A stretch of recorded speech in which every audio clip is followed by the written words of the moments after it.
बेटा आने में इतनी देर क्यों कर दी? तेरे पापा को तो मैंने बताया ही नहीं, वरना बहुत टेंशन करते। अरे मम्मी कैसी बातें करती हो, अभी तो सिर्फ 10 ही बजे हैं। मैं अपने दोस्तों के साथ थी, आप इतना मत सोचा करो, मैं कोई छोटी बच्ची थोड़ी हूँ। बेटा रात को ऐसे घर से बाहर रहना ठीक नहीं। ओहो, अब आप टिपिकल मॉम की तरह ये मत कहना कि चुड़ैल पीछे लग जाएगी या भूत आ जाएंगे। देखो भूतों से तो मेरी दोस्ती है। मोनिका की ये बात रेखा को अजीब लगती है, लेकिन वो उसे बच्ची समझकर कुछ नहीं कहती। मोनिका अपने कमरे में सोने चली जाती है। कुछ दिन बाद राजेश के पास उसके पुराने दोस्त मोहन का फोन आता है। अरे मोहन, आज इतने दिनों बाद तुझे मेरी याद कैसे आ गई? हाँ मुझे तो लगा था तू अपने दोस्त को भूल ही गया। अरे भाई, सूरज निकलना भूल सकता है, लेकिन मैं अपने दोस्त को कैसे भूल सकता हूँ? मैं तो तुम्हें देखने घर भी आया था, लेकिन तुम और भाभी कहीं गए हुए थे। नौकर ने बताया कि तुम्हारी तबीयत ठीक नहीं है, इसलिए हालचाल पूछने के लिए फोन किया है। तबीयत भाई ऊपर नीचे होती रहती है। हाँ, तुम बताओ क्या चल रहा है और क्या कर रहा है तुम्हारा देव? अरे तुम्हें तो पता ही है, देव का बचपन से डॉक्टर बनने का सपना है। मैंने जो कुछ कमाया उसकी पढ़ाई पर लगा दिया। उसका MBBS का फाइनल ईयर चल रहा है। भाई अपने घर में रूखी सूखी रोटी खाकर भी मैं उसे पढ़ा रहा हूँ। भगवान करे एक दिन वो कामयाब हो जाए तो मेरी गरीबी हट जाए। हाँ, अरे तुम टेंशन क्यों लेते हो? तुम्हारा दोस्त जिंदा है। तुम्हें किस चीज की भी जरूरत पड़े बेफिक्र होकर बताना।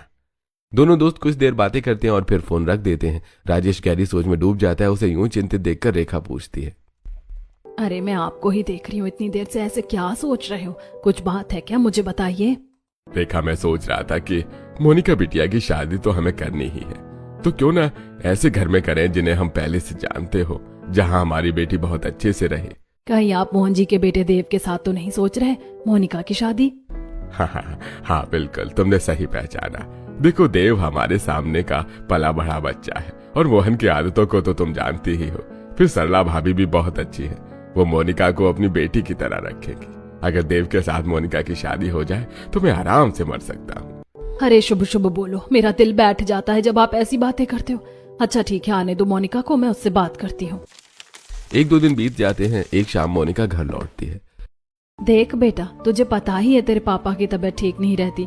वो सोच रहे थे कि तेरी शादी कर दे। वैसे मोहन जी के बेटे देव के बारे में तुम्हारा क्या ख्याल है? देव का नाम सुनते ही मोनिका कुछ प्रतिक्रिया दे पाती उससे पहले ही राजेश बोल पड़ते हैं। बेटा, मुझे पता है मोहन के साथ हमारे स्टैंडर्ड मैच नहीं करते, लेकिन मैं तेरा बाप हूँ, तेरे लिए अच्छा बुरा समझता हूँ। तो वहाँ बिल्कुल सुरक्षित और खुश रहेगी। वो लोग तुझे हमारी तरह ही प्यार देंगे। पापा वो सब ठीक है, मुझे पता है आप दोनों मेरा भला सोचते हो, लेकिन मुझे सोचने के लिए 1-2 दिन का वक्त चाहिए। मैं आपको अपना जवाब दे दूंगी। ये कहकर मोनिका अपने कमरे में चली जाती है। रेखा अपने काम में लग जाती है। राजेश बस मोनिका की हाँ का इंतजार करने लगता है। मोनिका अपने कमरे में जाकर ललित को कॉल करती है। ललित, मैं तुमसे कहती थी ना कि जल्दी आ जाओ मेरे घर। मेरे पापा से मेरा हाथ मांग लो, वरना बहुत देर हो जाएगी। देखो मेरे लिए रिश्ता आया है, पापा ने तो सोच भी लिया है। मैंने उनसे बस थोड़ा समय मांगा है। तुम 1-2 दिन में अपने मम्मी पापा को लेकर मेरे घर आ जाओ, वरना पापा मेरी शादी देव से कर देंगे। अरे ऐसे कैसे कोई तुम्हें मुझसे अलग कर सकता है? तुम बस मेरी हो, टेंशन मत लो, मैं आ जाऊंगा। मैं तुम्हारे मम्मी पापा से बात करूंगा। ललित की बात सुनकर मोनिका खुश हो जाती है, लेकिन थोड़ी देर बाद जब वो उससे आने की समय पूछती है तो ललित उसका फोन ही नहीं उठाता। मोनिका बार बार कॉल करती है, लेकिन कोई जवाब नहीं मिलता। रात से सुबह हो जाती है, न कॉल बैक न कोई मैसेज। गुस्से में मोनिका अपनी दोस्त वर्षा को फोन करती है। यार वर्षा, बहुत बड़ी प्रॉब्लम होगी। पापा मेरी शादी करना चाहते हैं, लेकिन तुम तो जानती हो मैं ललित से प्यार करती हूँ, और ये बदतमीज मेरा फोन ही नहीं उठा रहा। मैंने तो तुम्हें पहले ही समझाया था, तुम ही ललित पर मरती फिरती हो। वो तुम्हें लेकर सीरियस था ही नहीं। अगर होता तो अब तक शादी हो चुकी होती।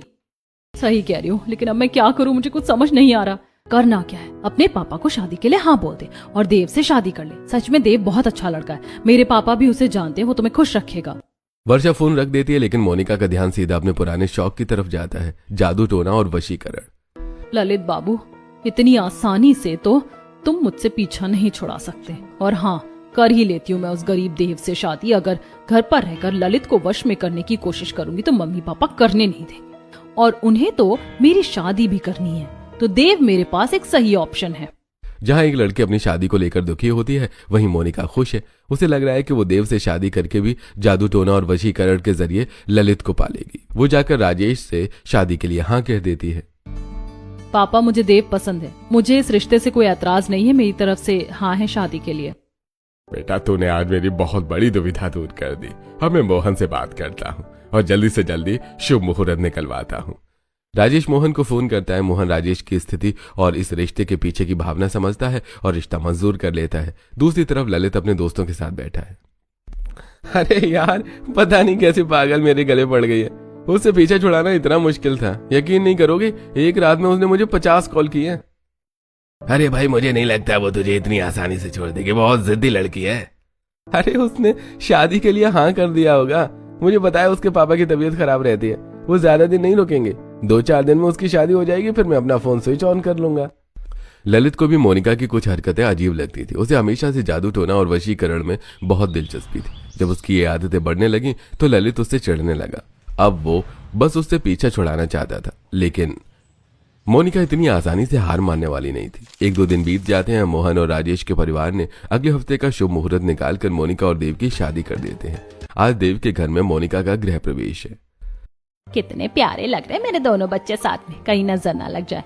मोनिका बेटा, दाएं पैर से कलश को गिराकर घर में प्रवेश करो। बेटा, इसे अपना ही घर समझो। मोनिका बाएं पैर से कलश को गिरा देती है। पीछे खड़ी राधा तुरंत बोल पड़ती है।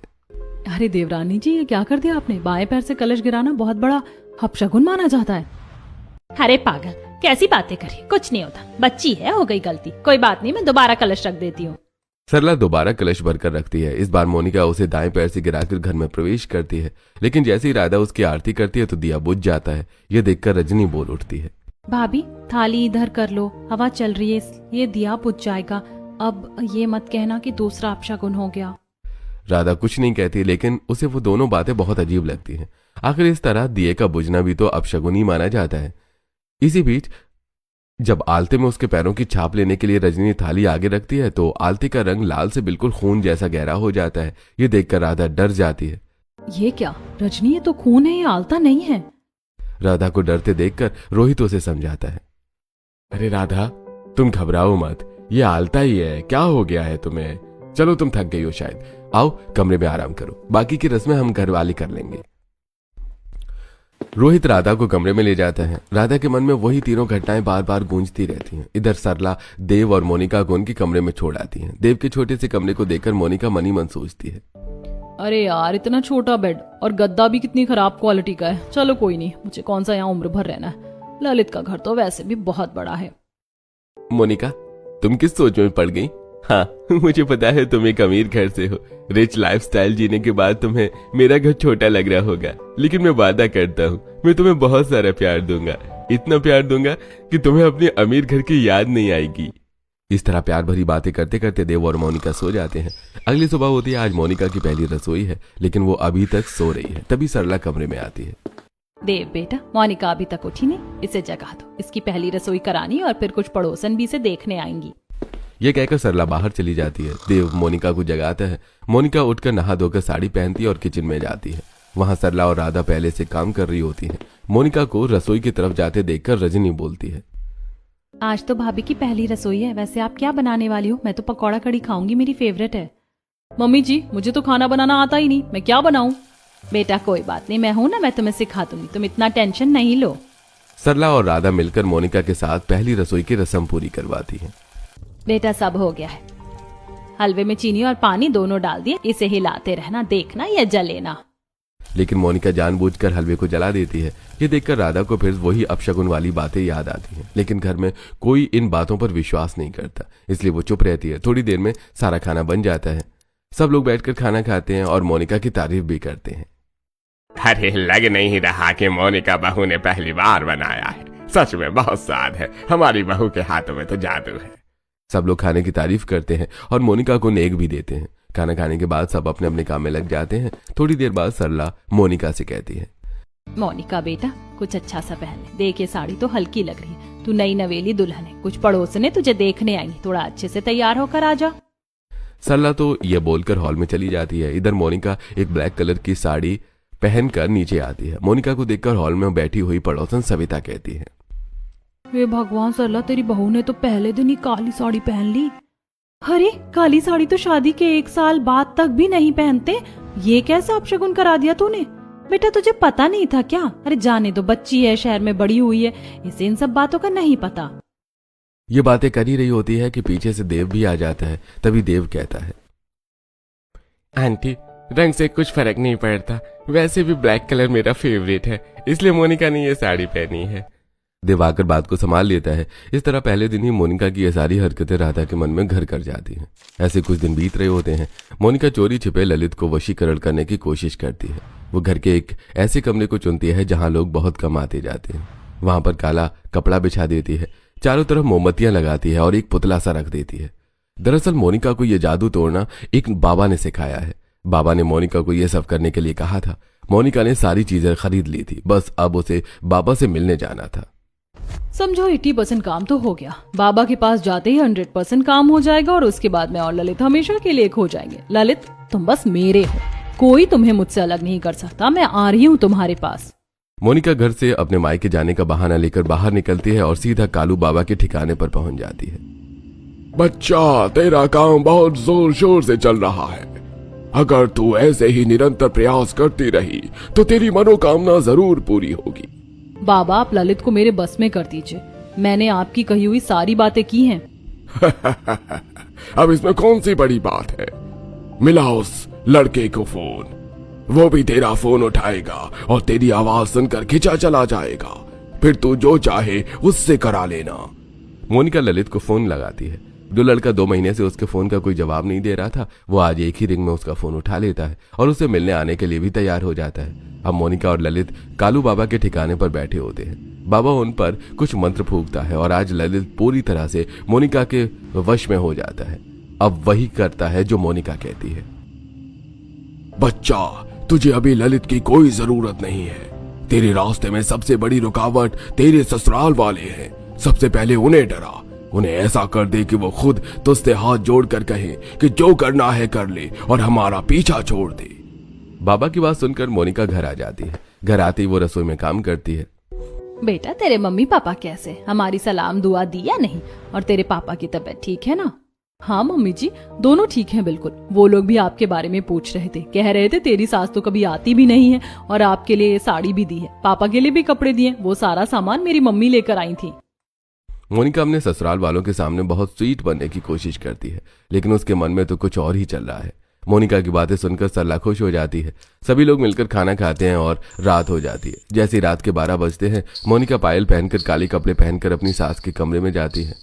मोनिका के सामने खड़े होते ही दरवाजा खुल जाता है। हवाएं जोर जोर से चलने लगती हैं और छम छम पायल की आवाज सरला के कानों में गूंजने लगती है। मोहन, देखो दरवाजे पर कोई है। मुझे पायल के घुंघरू की आवाज आ रही है। मुझे बहुत डर लग रहा है। सरला, ये सब तुम्हारा वहम है, कुछ नहीं है, सो जाओ। मोहन सरला को समझाकर सुला देता है। उधर मोनिका सारे घर का एक चक्कर लगाती है और जो कुछ सरला के साथ हुआ वही रजनी और राधा के साथ भी होता है। ऐसे कुछ दिन बीत जाते हैं। एक दिन घर पर पड़ोसन पिंकी आई हुई थी। सरला अपने मन की बातें पिंकी को बताती है, क्योंकि उसके घर में तो सब इन बातों को अंधविश्वास कहकर चुप करा देते हैं। बहन जी, पता नहीं क्या हो रहा है, कुछ दिनों से तो मुझे रात में सही से नींद भी नहीं आ रही। अजीब अजीब सी आवाजें आती हैं, दरवाजा खुद खुल जाता है और पायल के घुंघरू सुनाई देते हैं। अरे ये सब तो किसी चुड़ैल के साय वाली स्थिति लग रही है। तुम एक काम करो, किसी बाबा से मिल लो। जरूर तुम्हारे घर पर किसी भूत प्रेत का साया है। कैसे मिल लूं बहन? तुम्हें तो पता ही है, रोहित के पापा कहते हैं कि ये सब मन का वहम है। तुम ये सब बातें सोचती हो, इसीलिए तुम्हारे साथ ऐसा हो रहा है। वैसे बुरा ना मानो तो एक बात कहूँ, जब से तुम्हारी छोटी बहू आई है तब से ये सारी चीजें हो रही है। तुम्हें छोटी बहू को दिखाना चाहिए, कहीं इसके साथ कोई प्रेत तो नहीं है। पिंकी ये सब कहकर चली जाती है। उधर राधा भी उनकी बातें सुन रही होती है। ऐसे कुछ दिन बीत जाते हैं। एक दिन मोनिका कालू बाबा के पास जाती है। ललित भी उसके पीछे पीछे चलता है। बाबा, मुझे सही उपाय बताओ जिससे मेरी और ललित की शादी हो जाए और मेरे ससुराल वाले पहले ही मुझे घर से निकाल दें। रुको, मैं तुम्हें अभी दिखाता हूँ। यह कहकर कालू बाबा ललित के वशीकरण का प्रभाव मोनिका को दिखाता है। ललित, क्या तुम मोनिका से प्यार करते हो? क्या तुम उससे शादी करना चाहते हो? क्या तुम उसके लिए सब कुछ कर सकते हो? सब कुछ? यानी अगर तुम्हें किसी की जान लेनी पड़े तो क्या तुम करोगे? मैं मोनिका से बहुत प्यार करता हूँ। मोनिका मेरी जान है। मैं मोनिका के लिए कुछ भी कर सकता हूँ। मैं उसके लिए किसी की जान भी ले सकता हूँ और अपनी जान दे भी सकता हूँ। वशीकरण का प्रभाव देखकर मोनिका बहुत खुश होती है। बाबा, आपने तो कमाल कर दिया। अब मुझे समझ आ गया कि ससुराल वालों को रास्ते से कैसे हटाना है। इस तरह कालू बाबा से बातें करने के बाद मोनिका अपने ससुराल आ जाती है। इधर मोनिका ने ललित को सारी बातें समझा दी हैं। ललित रात को 12 बजे उसके साथ सरला के कमरे में जाता है। उसने काले कपड़े पहने हुए हैं, उसके हाथ में एक चाकू होता है। वो सीधा चाकू सरला की गर्दन पर रख देता है। कौन हो तुम? यहाँ क्या कर रहे हो? मुझे मत मारो, मैंने तुम्हारा क्या बिगाड़ा है? मोनिका बस मेरी है, उसे मेरे हवाले कर दो। अगर तुमने ऐसा नहीं किया तो मैं तुम सबको जान से मार दूंगा और मोनिका को अपने साथ ले जाऊंगा। इस तरह धमकी देकर ललित बाहर निकल जाता है। मोनिका उसे घर के बाहर तक छोड़कर वापस अंदर आ जाती है, लेकिन आज किस्मत मोनिका के साथ नहीं थी। राधा की अचानक आंख खुल जाती है। वो पानी पीने के लिए उठती है और अनजाने में मोनिका और ललित की बातों का कुछ हिस्सा सुन लेती है। अभी तक तो मुझे सिर्फ शक था, लेकिन अब मुझे पूरा यकीन हो गया कि मोनिका कोई साधारण लड़की नहीं है। ये तो जरूर कोई जादू टोना करती है। मम्मी जी बिल्कुल सही कह रही थी। रात को जो अजीब अजीब आवाजें आती हैं वो यूं ही नहीं हो सकती। मुझे कुछ ना कुछ करना पड़ेगा। इसी तरह जैसे तैसे करके रात गुजर जाती है और सुबह होती। सोनिया जी, मुझे तो इस घर में कुछ ठीक नहीं लग रहा। रात भर अजीब सी आवाजें आती है, मुझे तो डर लगने लगा है। अरे भगवान, तुम भी ना हर बात में वहम ढूंढ लेती हो। मम्मी आपको क्या हो गया है? आप रोज सुबह उठकर मेडिटेशन किया करो, आपका ध्यान भटकेगा नहीं। और हाँ, योगा भी किया करो।